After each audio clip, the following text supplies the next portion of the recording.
Pictures up. Last looks. Rolling. And action. Welcome to the Last Looks podcast team.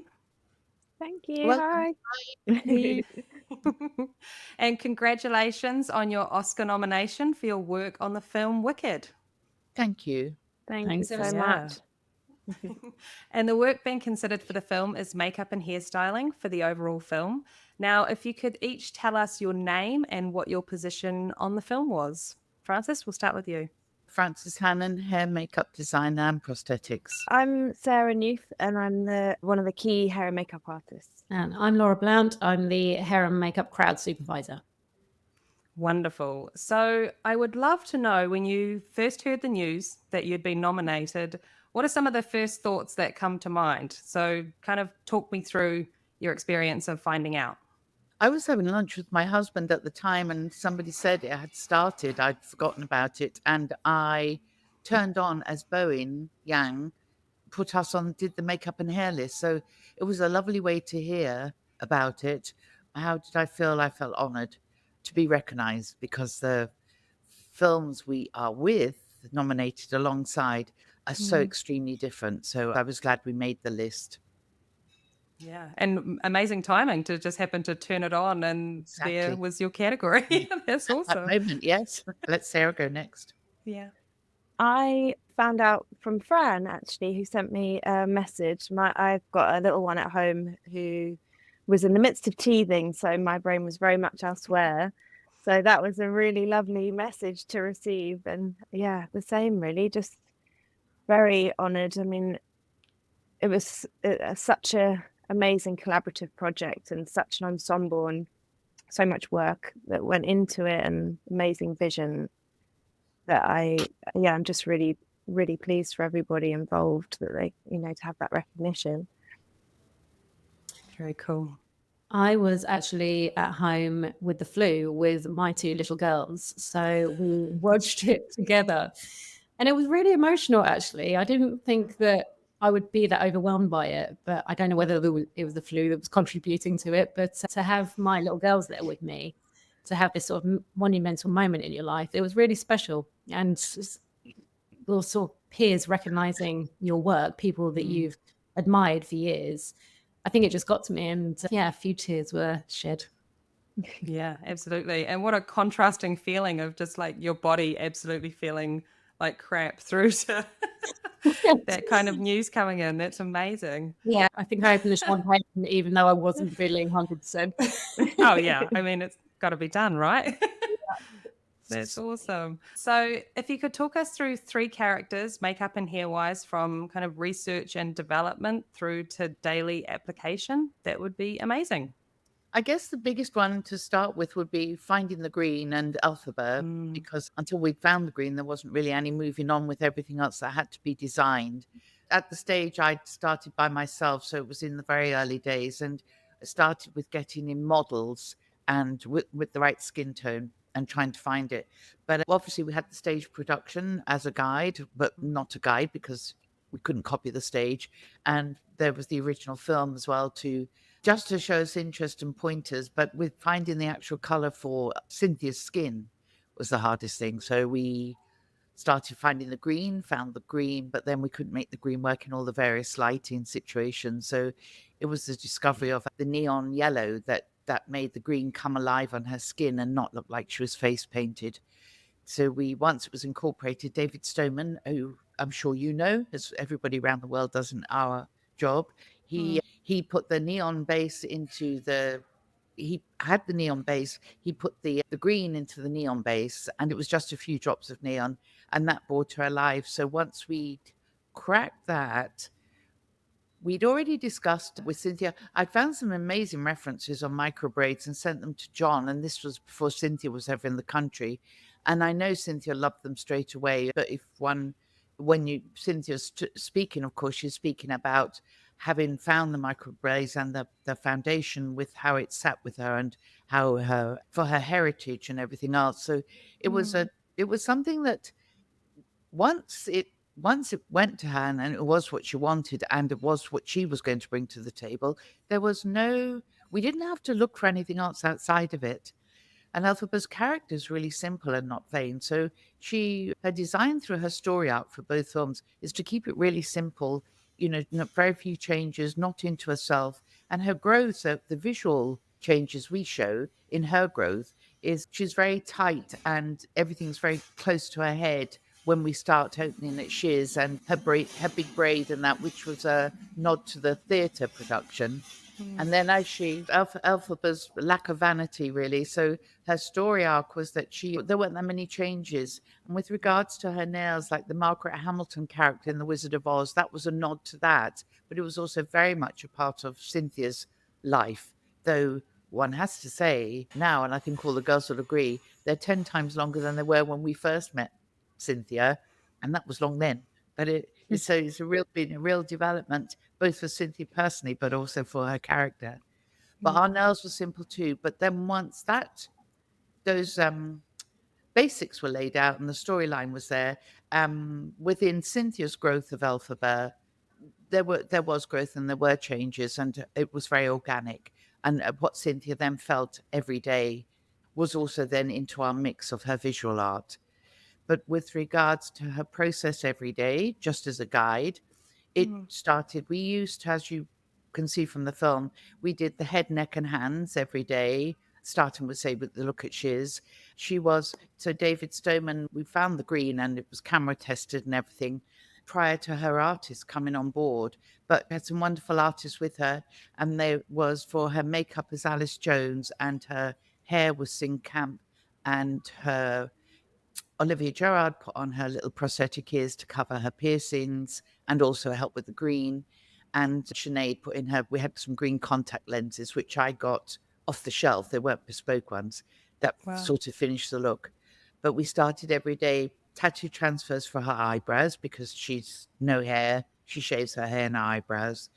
And then we put on, David made this wonderful, like a green primer, which is like you and I might use as a base primer, but David made it green that matched my base color.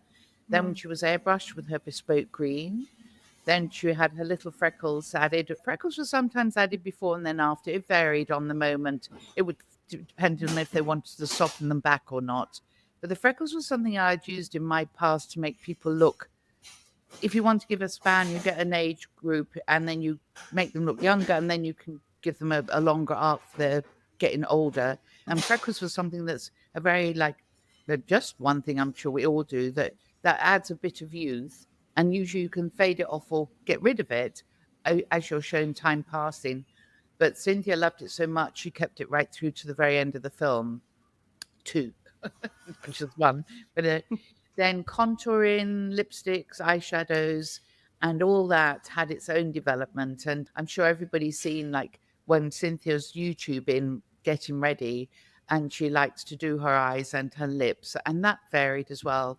I just laid down the whole palette was there in front of her, all the color lipsticks, all the lip liners, all the eyeshadows, and it was how it progressed every day within the story that she moved on. And then her hair got looser. We used to start with, we put brown into her wig because I found that when I had her in the very early days, I had a makeup artist called Branko who was working with me on the early progression of the green.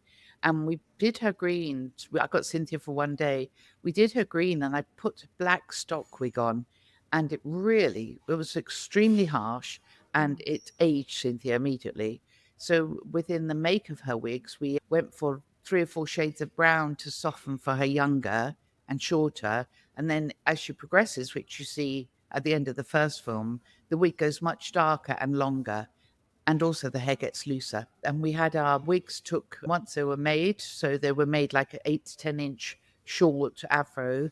It took 4 braiders between 7 and 10 days, depending on their length of days, to braid Cynthia's full wigs. It was a real process. And I think I'm correct in saying we had 11, Sarah might remember this, we had 11 weeks in total. We had 4 Elphabas for 1 and 2, and then we had 7. Maybe I'm not quite got enough there, certainly not less. 15 in total. Oh, yeah, I think it was the 11 and then 4 for Cynthia. Yeah.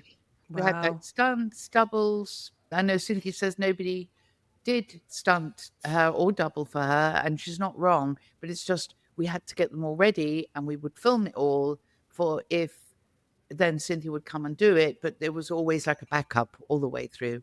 And then, as you remember, we had our beautiful baby Elphaba for the birth, which was a wonderful moment.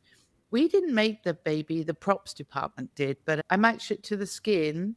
I took the hair texture that I thought, when you look at who Elphaba's parents are, I got all the various hair textures and colors, and with John's approval, she was hair punched on her eyebrows. And we didn't actually ask Cynthia for photos of herself. I just chose Cynthia's features and put that into the baby's design in the face shape. And then we had our little 7-year-old girl who was just magical, who went through the same process as Cynthia, right down to the nails.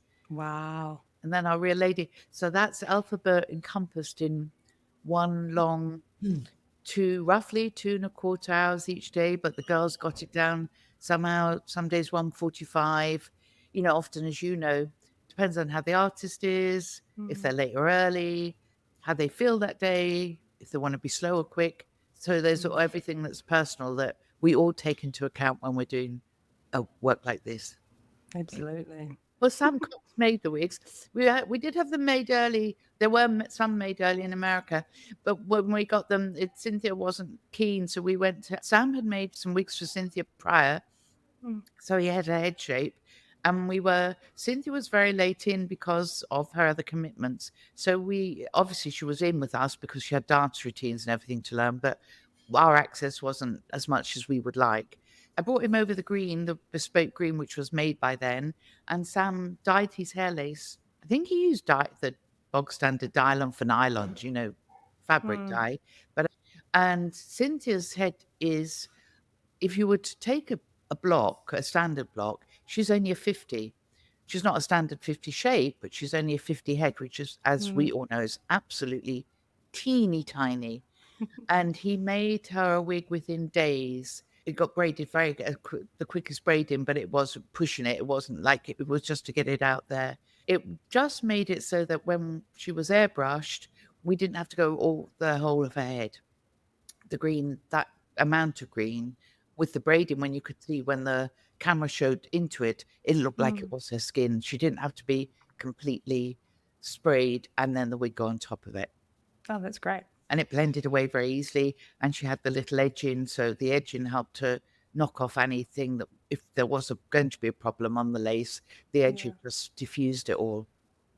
But the weight of the wig was pretty extreme, and her hat had all the mites and the pack in it as well. And one could only tape it to her head because there was no other way of attaching. So it was quite a process to make sure it was there every day and stayed. The hat was on most of the time, we all know. Amazing. So I was going to talk about Madame Morrible. So when Fran came to me about looking after Michelle, I was thrilled, and such an amazing character to look after. And we went through some of the research that Fran had come up with, which was amazing. It was she didn't want the character to be of any one particular time. So a lot of the reference images were sort of high fashion images, and also using the weather as a point of reference because of Madame Morrible's obvious powers of weather control. So looking at cloud formations and allowing for this progression with the character into sort of more storms and even tornadoes as a progress, as her character is shown to become more wicked.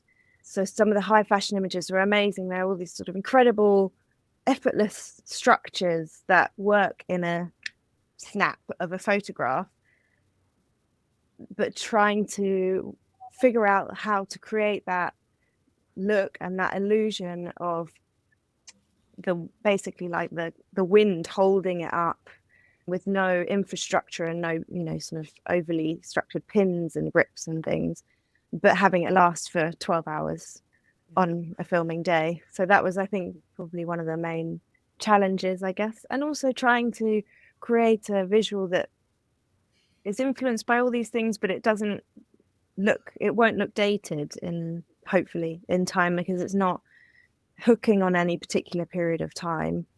So that was a really real fun one. And we spent quite a long time playing around with different shapes, and Fran had views of tweaking it here and there. And then really once we got Michelle, which as always is always a bit later than what you would want, but when we got Michelle, the collaboration between everyone, I think that's really probably when it came together. She's got great vision and about with shape, and it was really sort of part of the discussion, which was really nice. So the making of the sort of styling of it, it was a wet set on flock rollers. I used a climber zone to set it because the white hair, the wig was also made by Sam Cox, and it's beautiful, and the white hair is stunning.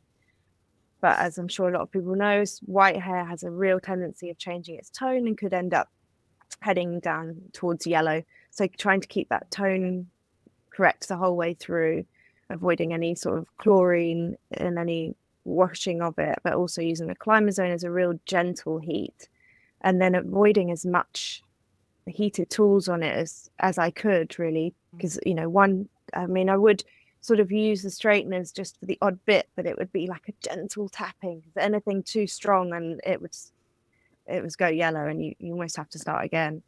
And I sort of would wet set shapes onto boards with like light gels and things like that to create different shapes and make individual wire structures that I could then stitch the hair onto to try and create this sort of effect that there's just a solo piece of hair just standing up on its own with nothing behind it.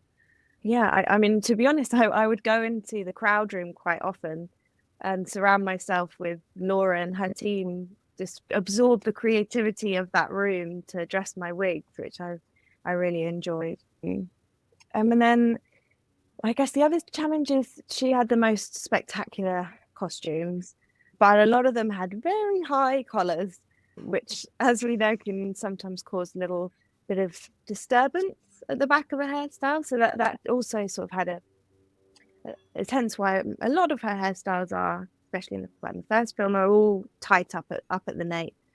So we had some flanges made at the nape, individual pieces just running up either side that could be removed and brushed through and replaced, and kind of acted as a little barrier for the wig underneath, so that some of the costumes were jewel encrusted and they looked incredible.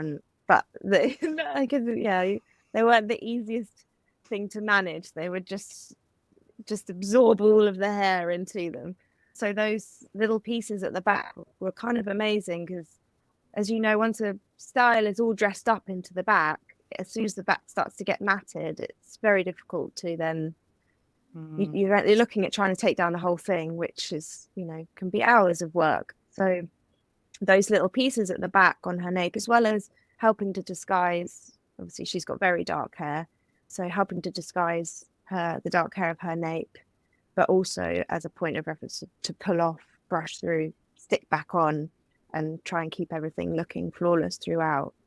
We tried, at the early stages, parting pieces underneath the wig, but actually Fran decided, which I think is right, it almost took away the dimension created by the roots that were put into the wig, and actually by having the shadow of sort of painted in her hairline into a natural skin tone just around the periphery, but that in of itself just created a nice dimension under the wig, and it's kind of preferable actually to the parting piece in the end. But yeah, I think that's kind of the crux of it, really. Were you doing her makeup as well? I wasn't. Branka, who Fran mentioned earlier, the amazing makeup artist, she was looking after Michelle's makeup. I sort of pulled out a lot of things in the early stages with Fran, a lot of sort of gentle iridescence in the eye, sort of a smoke and things like that, and just making the skin look its absolute best, which Branka did a beautiful job of. Sort of lovely highlight and just a really beautiful glow with sort of intensity that then had also the chance to progress as the character did, sort of starting in the sort of gold tones and then moving into sort of touches of sort of more intense and colours as she gets her intensity. Also, her nails started off amazing nail technician called Anna Platten, and she did beautiful nails with a, what was it called, Fran? It was quite new at the time. The nails looked like they didn't, well, I hate sequins and that kind of sparkle, but they were, I hate glitter, but they were, I can't remember the technical term for them. It's like a But they were cat eye or something like that, that when you turn, they create this amazing shimmer to them. Yeah. It's used with magnets. Anna's going to lose her mind. I've forgotten it already. She's the technician when it comes to that. I was busy with the wig. But yeah, it looked really beautiful. And it had that perfect balance that I think Fran was after, that it really caught your eye, but it wasn't a sort of obvious glitter or anything like that. And again, then it could move into sort of a darker, richer tones, and green tones as her character got a bit more wicked. Awesome. And the character that is Crowd. Yeah, there were a lot of crowd.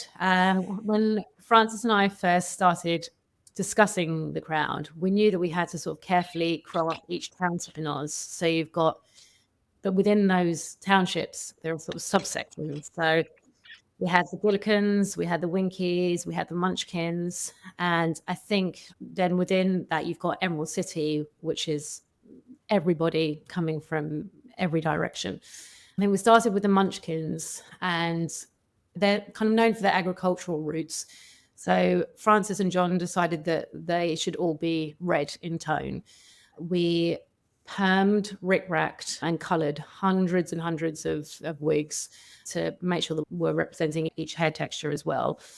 They had sort of raised hairlines. We knotted a lot of different shades of red in moustaches, sideburns, beards. Some of the dancers that came in who were Munchkins, we had to take the dark right out of it. So we had to take it back to neutral and then add the different reds to match their wigs.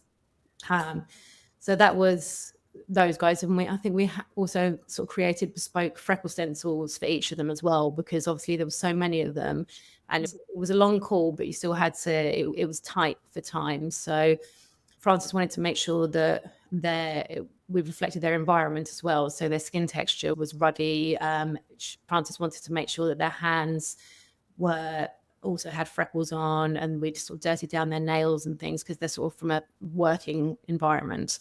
Then we had the Gillikens. They were where Ariana's character comes from. So they were more sort of ethereal in design. They were sort of soft pinks. Their makeup was very sort of opalescent and dewy. We went with really sort of soft asymmetrical waves, which we sort of stretched out to sort of create.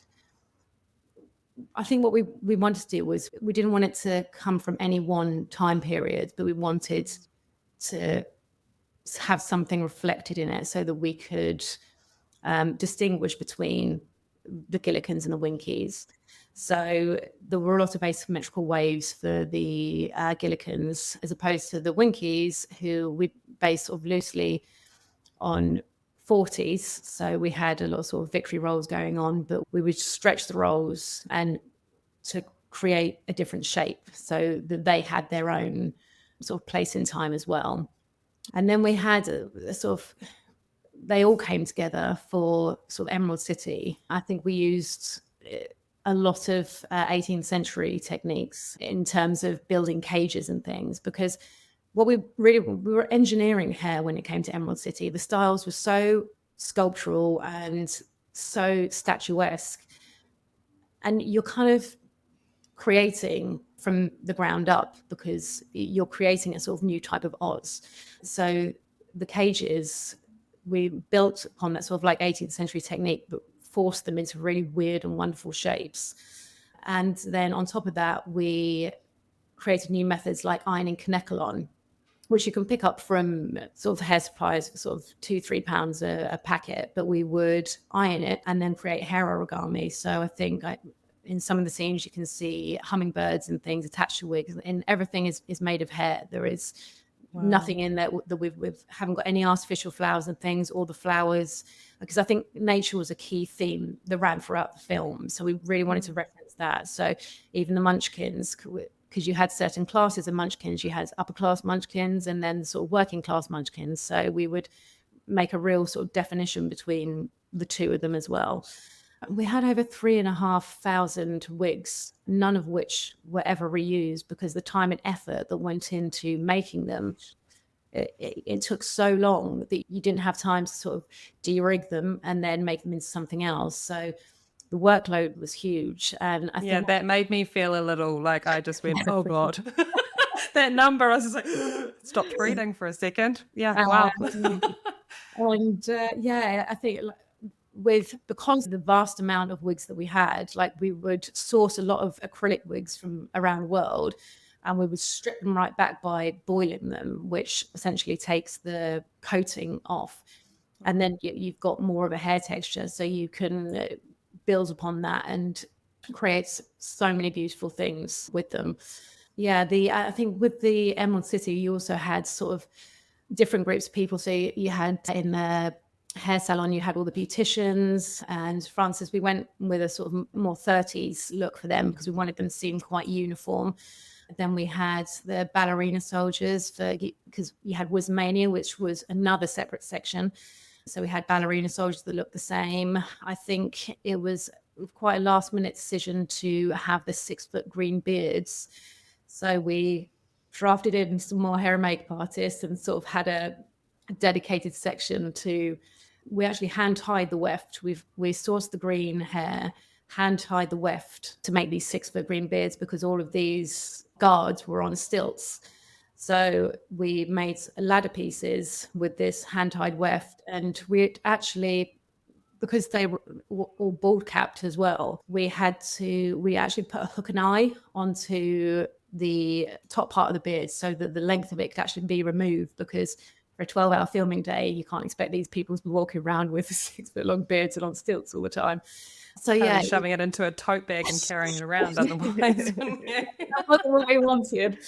And I think with the dancers as well, because all their hairstyles, all their wigs, the choreography was so energetic and so full on that we actually sewed in all of their styles and used a lot of their own hairlines, because it was important for us to make sure that every dancer from every ethnicity felt represented. So we used their own hairlines in a lot of it as well. But yeah, full on. It was full on. Yeah, well done. One thing Laura forgot to mention in all the work they did was also very late in the green biz were the flatheads that Chris, our choreographer, decided flatheads were taken from all the Baum illustrations, which are all the original 1940s stuff. And we had to work with the costume as well. But our choreographer decided that the flatheads would not only did we have to make that design, which was in itself really hard to structure, but they also had to go upside down and spin round in water. And that was done however many, 8-10 times a day. And then that would be over however many days. And Laura not only got the structure together, not using cages, but also it was with polyurethane sealer, wasn't it, Laura? Acrylic polyurethane that we used to actually spray some of the more sculptural wigs, just because they were so big and the dancing was so full on that it's almost like a shellac. So it coats the wigs, and then the D-rig, as big as they were for some of those designs, it was a little easier to get done of an evening, so to reset for the next day. Yeah. Wow. So each year, the nominated films showcase such a wonderful range of work, as Frances mentioned at the beginning of our chat. How do you feel your work differs from your fellow nominees? I think we couldn't differ more. It's our difference that extreme this year, because when you look at, I had to write down the nominations like Emilia Perez, Substance, A Different Man, and Nosferatu.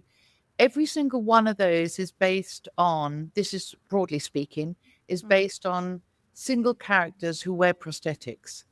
And they're there because their work is of excellence and being recognized by peers. We don't even touch on that. We're not based, I believe our whole reason for being nominated is for the overall visuals of Wicked. It's not based on one thing. Yes, the green is a really new and innovative, but it's not about what the whole film is about. Whereas each one of those films, it is about the main character and the prosthetics on them. That, I think, is what makes us and me so proud to have got this far, because we don't have that prosthetic to depend on. We are totally about the design visually and the big picture. And I hope we get more recognition, but my God, we're lucky to be this far. I don't know if the girls agree, that is the major difference with us and Yeah. all the others. 100%. Yeah.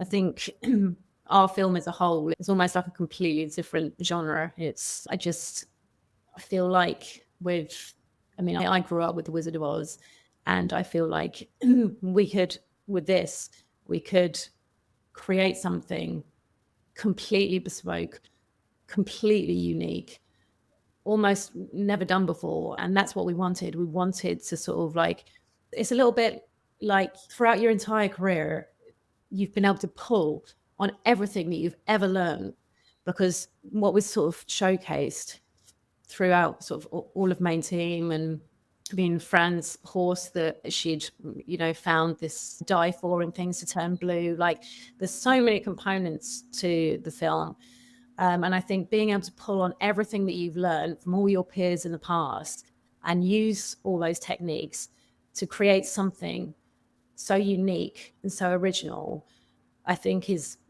what makes it a little bit different. And as Fran said, not having this sort of a prosthetic to rely on. And I mean, their prosthetics are unbelievable. They're so good, but I just don't think you can compare ours with the others, just because they are so completely different. Yeah, well said, ladies. And what did you find to be your biggest challenge during filming? The film? No. Listen, that answer flies with me. To have the way I dealt with this project was, though you have to always keep the big picture, you have to break it down into little bite-sized pieces, because otherwise it would have been too overwhelming. So it was like, one thing none of us have touched on yet is, despite the size of the film and that old Hollywood feel and everything, we were on an extraordinarily tight budget. Hence the reason why, like Laura said, we didn't turn around the acrylic wigs. We bought really cheap, like £10-20 a wig. Nigh on destroyed them to create what we needed to do, but you couldn't ever break that down into something else, because it was cheaper to put that to one side and go to the other £10 or £20 wig.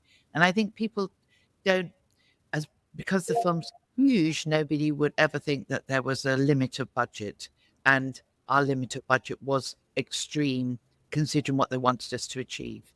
I think the biggest challenge, so we broke it down into bite-sized pieces. Like, if we'd never found the green, we could never have really worked out the rest of without the tip being perfect, the rest couldn't flow. So it was really creating that new product. Once we got our alphabet, we moved on to our, like, Laura would be doing our munchkins and Sarah would be looking at the memorable designs or the overall, because I mean, the organization on the film was phenomenal. We had a wonderful supervisor called Karen Cohn, who oversaw all the facilitating of our film. And I do believe that people behind the scenes, other than the makeup and hair artists, don't get the recognition of what they do to hold together that everyday nuts and bolts of keeping a film going.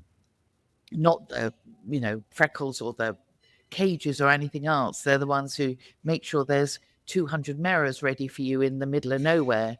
And our wigs all got destroyed one night, every munchkin wig, and that was hundreds, because they never put the heating on in the marquees and everything. When we arrived in the morning for a 4 a.m. in the chair call, no wig was usable. But then behind the scenes, it was a bad day, yeah. But behind that then is the people who, Laura and everybody gets on with what you have to put in front of the camera, and then everybody else makes this never happen again for you. So it's a bit, I think those people get lost in what is the true challenge of the film, is making it reach the camera every day. But our challenge is where we broke it down, we did it piecemeal, and if things got too much for one, then disperse it around the others. It was really like a massive team operation that went like military, I think, didn't it? Yeah, it Awesome. definitely was the sort of military practice. But I think that was one of the sort of biggest challenges for crowd, is when you'd sort of finally we decided on designs for the munchkins and things, and we'd spent months getting all those different textures down and getting all the different reds. By the time you finished the munchkins, the next lot to come in was Ozdust. So then you were going sort of back to the 1920s, but you wanted it to be a real sort of like alternative 20s. So when people were on set filming and getting on with Munchkinland, we were making and prepping for Ozdust. When Ozdust was done, then it lapped over a little bit, but we then started sort of like making for Emerald City. And so there was no downtime. It was on the go constantly. It wasn't like people had gone to set and then they can come back and they can chill out for a couple of hours. No, you came back and you were put to work again. It was full on. But I think one of the reasons that people enjoyed it was because it was something that you don't get the opportunity to do all the time. Like normally with period numbers, there's a very sort of definite equation to it. But people coming in and we were sort of saying, there aren't really any rules. So this is the sort of look that we want to go for, but use your imagination. And that's why I think everybody that came into that crowd room had input into things. And it was so collaborative. Dailies had come in just for 2 or 3 days. They brought something new to the table. And I think the challenge was just the sort of workload. But when you look back at it, you realize that you could think outside the box and really use your imagination, which is kind of what we're all in this industry for in the first place, really. Yeah, nothing worse than going to work and sitting around. My God. Yeah. Sarah? Yeah, I mean, I'm kind of in agreement, really. I think that's what makes this, back to your earlier question, and kind of covers that as well, is what makes this so special, because it was an ensemble cast. There were so many characters within the crowd world. And so it was a massive team of people all just putting their best work in. And I think that's what shows I think that's what people hopefully have seen and appreciate, as it's a feast for the eyes comparatively to maybe other things where you've got this amazing one character that just looks phenomenal and breathtaking. This hopefully is every scene you go into a new world with different characters and different looks, and just so many amazingly talented people bringing their best, and like you say, bringing their creativity. And I think sometimes you don't get the script doesn't necessarily allow for that, and it's quite rare, and it almost takes like a bit of a cranking up of like, oh wow, no rules, okay, and you kind of, and it's amazing experience for everyone to learn and share their skills and sort of reprogram into that. Okay, right, let's do something really different and innovative and really push the boundaries with these characters, but then also trying to stay true to these characters that are so beloved by so many, because it's I think that when I first found out about the project being on board, is that it has such an amazing fan base already. And I think maybe that's one of the challenges, is to find that happy sweet spot between doing justice and pleasing the fans that love these characters so much, while also creating something new and fresh and interesting for the audiences to absorb. It's awesome. So just a couple more questions. I know Francis has a car to catch soon. Now, I know that, through what we do, we're always learning new things. So I'm just wondering, were there any standout kind of lessons learned or things that you learned throughout this process? I think we combined 2 questions in one there with our last answer, really, like about making this size of a project and 2 films. It's the first time I've done 2 films within together. People say back to back. It's not back to back. It's totally entwined, your 2 films. So therefore, when you're thinking about your everyday, your mind is taking a much bigger picture every day into account. It's not just the one, it's the 2, but you have to show that line, because we're not allowed to speak about 2 at all from Universal. So you can't talk about your story out, but your stories with your characters and your crowd. We go from the beginning of film 1 to the end of film 2, but you can't talk about the work for the both, because it has to be its own entity. But you never ever thought about it. It was never separated within our minds. So I think it was that thing of making sure you broke it down tiny pieces to achieve it, but never forgetting the bigger picture for the overall look. And I think for me, I learned how to collaborate even more than I have in my working life. And I think I could have said I was good at collaborating in the first place, and I had to you had to spread your load even further out. And so it was like how to not let go, because you never let go as the designer, but how to let it go. And it was having the team all round. I mean, not just Laura and Sarah, Joe, Karen Cohn, all the people, all the personals, everybody we had. It was like everybody brought it to the table, but you have to oversee it all to make sure the story John Chu chooses is still what he's receiving. So I don't know if that, I think that was really about the two films together and breaking it into tiny pieces was my learning process. I don't know about Laura's and Sarah's. Yeah, I think one of the biggest things that I learned, I don't think I've ever been involved in a film where your other departments are so critical to what we're doing. I mean, we know one doesn't without the other, but I remember Francis and I were discussing sort of how big to take some of the designs, and at first we weren't sure about it, so we sort of erred on the side of caution and went a bit smaller. But then Francis had been over to Leavesden and she said, I think we need to come and look at the sets. So when you went to go over and look at the sets, they were so vast, they were so grand and just so beautiful. The costumes as well, the Paul Taswell had designed, we kind of had to bring our A game to make sure that the hairstyles and the makeup were in keeping with everything that they were doing, like the lighting and things. I think Ozdust was a particularly blue lit set. So when we first saw it, we'd done a lot of the makeup designs, but then we had to I had to learn to let go, I think, because I wanted to give Frances everything that she was asking for. And then when we couldn't do that, I had to learn to sort of like scrap that and then reevaluate. And so the makeup had to be a lot more metallic and things, so that you could see the shapes of the faces and it would read on camera. And yeah, I think being that collaborative with the different departments, it really made so much of a difference to our job, because you could balance everything. And essentially that's why we had so much fun, because everything was so grand and on another level. So yeah, I've just never been that heavily involved with other departments. And Frances taught me that, actually. She was like, this is what you need to do. You need to come around and look at the sets. We've always collaborated very closely with costume, and I tell you, I've also learned to do flatheads. That was a very new technique that we learned to do as well. We learned how to make sure that they stayed intact while they were indeed dancing on their heads in water.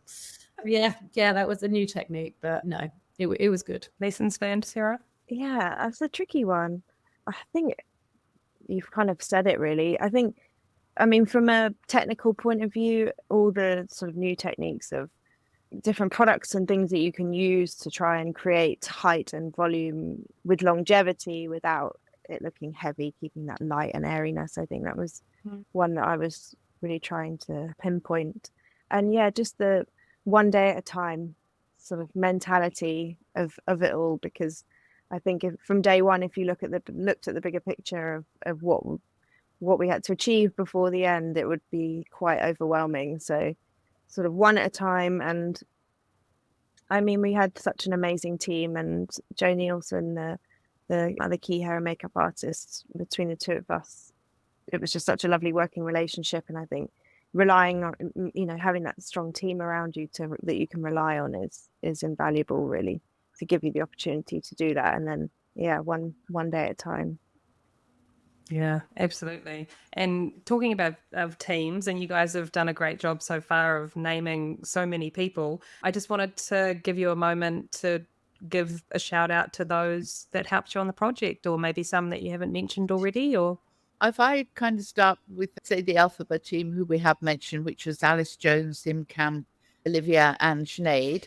So we've got them, but we haven't mentioned our Ari team at all, who were all of our friends as well as our working colleagues and team. But Ari didn't come in with personals, and she just said, "Can you give me people?" And who did her was Nuria Mombonio, who did her makeup, and Gabor Karakas, who did her hair. And it was the best working team ever. I think it really had that little bubble worked really well together.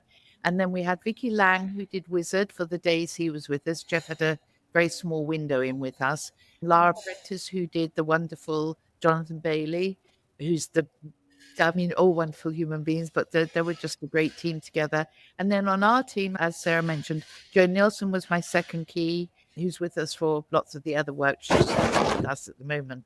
And we had Sarah and Laura, of course, Zoe Stones, Lorna Stimpson, Becky Sheridan, Kat Daly, Lorraine Hill, Jeanette Brown, Branka Polkovic, my supervisor, Karen, Jo Hannon, who coordinated.